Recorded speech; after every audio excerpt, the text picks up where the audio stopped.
Hola corazones, bienvenidos a esta presentación de este conjuntito que os lo voy a preparar todo para que tengáis el paso a paso. Mirad, está compuesto por este body,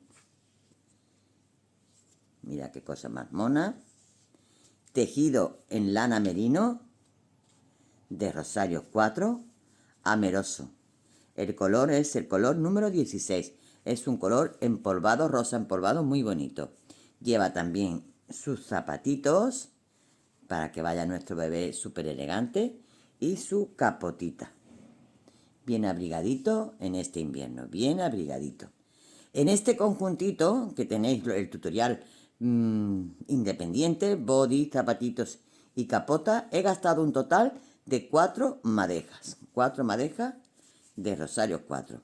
Bueno, pues en colaboración con Rosario 4 y Tijeras Mágicas tenéis un 10% de descuento a todas las chicas que pongáis a la hora de comprar, si queréis trabajar con el mismo material que yo he trabajado.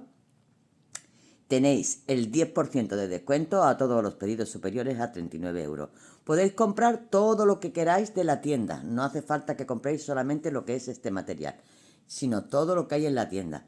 La máquina print, por ejemplo, con la que he tejido el cordoncito. Si queréis haceros de ella también lo tiene. Agujas, lana. Tenéis un abriguito que también lo he colgado, que ya lo tenéis en el canal y que también está trabajado con lanas que también ellos te ofrecen, y también tenéis el 10% de descuento.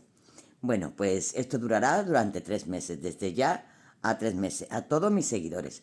Esto es una colaboración que yo he hecho con Rosario 4 y con Tijeras Mágicas y he conseguido este descuento para todos vosotros. Bueno, pues nada, mirad, yo quiero que veáis la presentación de este conjuntito, que dentro de muy poquito lo tendréis todo en el canal. Un besote, gracias por estar ahí siempre, mis queridísimos corazones.